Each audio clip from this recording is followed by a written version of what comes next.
آپ کہہ رہے ہیں پی ڈی ایم یہ چاہتی تھی کہ الیکشنز ہوں عدم اعتماد سے پہلے، لیکن پاکستان پیپلز پارٹی اس بات پر بضد تھی کہ عدم اعتماد لائی جائے، لیکن ساتھ ساتھ آپ یہ بھی کہہ رہے ہیں کہ پھر آپ نے کہا کہ موقف یہ تھا کہ اسٹیبلشمنٹ کی مدد کے بغیر تحریک عدم اعتماد کامیاب نہیں ہو سکتی۔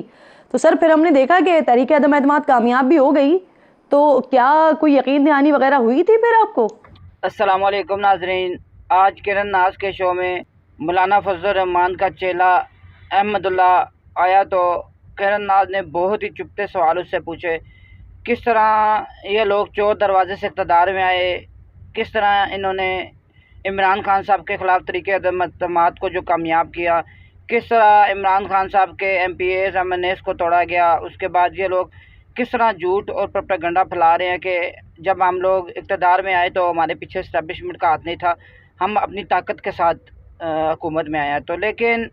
عمران خان صاحب اور پاکستانی عوام جانتی ہے کہ ان کو اقتدار میں لانے والا کون تھا اور کس طرح ان لوگوں کو اقتدار میں لایا گیا۔ تو چلتے ہیں ویڈیو کی طرف، پہلے آپ ویڈیو دیکھیے، اس کے بعد بات کرتے ہیں۔ کہہ رہا ہوں کہ ابتدائی مرحلے میں جب اے این پی اور پیپلز پارٹی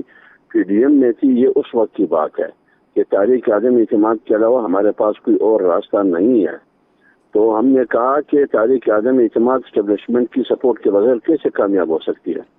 آخر لاسٹ میں جب تحریک عدم اعتماد کی باتیں شروع ہوئی تو پھر دیگر پارٹیوں سے سب سے پہلے دیگر پارٹیوں سے ملاقاتیں شروع ہو گئی، جس میں ایم کیو ایم، کاپ لیگ، باپ پارٹی، انفرادی جو پارٹیاں تھیں جیسے نواب اکبر خان بگٹی کا، شاہزین بگٹی وغیرہ وغیرہ، اس وقت پھر ان سے بات شروع ہوئی۔ غالباً دونوں یہ گئے تھے، آئے بلاول کے پاس، پی ڈی ایم کے پیپلز پارٹی کی قیادت کے پاس بھی اور پی ڈی ایم کی قیادت کے پاس بھی، کہ اپنے لوگ 20 سے 22 آپ کو یاد ہوگا، جس میں نور عالم خان اور یہ جو راجہ ریاض ہے آپ کا،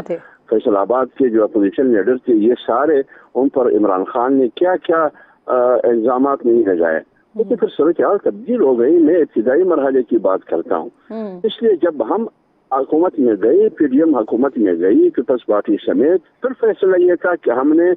زیادہ سے زیادہ 4 مہینے حکومت میں رہنا ہے، کچھ آئینی اصلاحات کرنی ہے، انتخابی اصلاحات کرنی ہے، اور نیب کے حوالے سے کچھ قانون سازی ہوگی، پھر ہم نے الیکشن میں جانا ہے۔ تو پھر سر سوال پھر وہی بن جاتا ہے نا کہ جب آپ لوگ چاہتے تھے کہ الیکشنز ہونے تو پھر عدم اعتماد لائی گئی، وہ کامیاب کروائی گئی، وہ کس کی فرمائش پہ ہوئی؟ یہ میں آپ سے بات کرتی ہوں۔ آپ جمعیت علماء اسلام کے عام رہنما ہیں، پی ڈی ایم کے ترجمان بھی ہیں، آپ اس بات کو تو ایٹ لیسٹ کنفرم کر سکتے ہیں نا کہ جب پی ڈی ایم کے پاس آفر آ گئی کہ عمران خان کی طرف سے الیکشن میں جانا چاہتے ہیں وہ، تو پھر یہ جو عدم اعتماد لائی گئی اور یہ کامیاب ہوئی، یہ کیا صرف پاکستان پیپلز پارٹی کی خواہش پر یا ان کی ضد پر کیا ہوا ہے سر؟ کہ عدم اعتماد سے پہلے ہی کامیاب ہو چکا تھا، کیونکہ 22 سے 20 لوگ ان کے اپنے اراکین اسمبلی جا چکے تھے،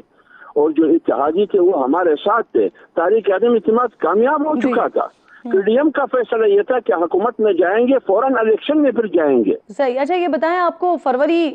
2024 الیکشنز ہوتے ہوئے نظر آ رہے ہیں؟ کہ پھر الیکشن کمیشن پابند ہوا کہ وہ نئی حلقہ بندی کی طرف جائیں گے۔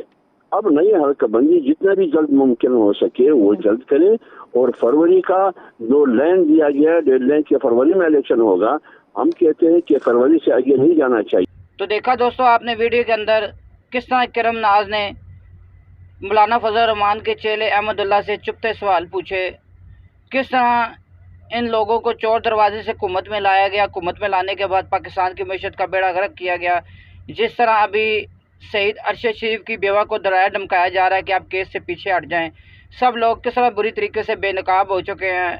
کس طرح پاکستان کی عدلیہ کے فیصلے کو ماننے کے لیے تیار نہیں، کس طرح ایک اچھی بلی چلتی حکومت کو گرایا گیا، ان چوروں کو لا کر پاکستانی عوام پہ مسلط کر دیا گیا، پاکستان کے عوام اور پاکستان کا بچہ ان سب کو جان چکا ہے، ان سب کی شکلوں کو پہچان چکا ہے۔ تو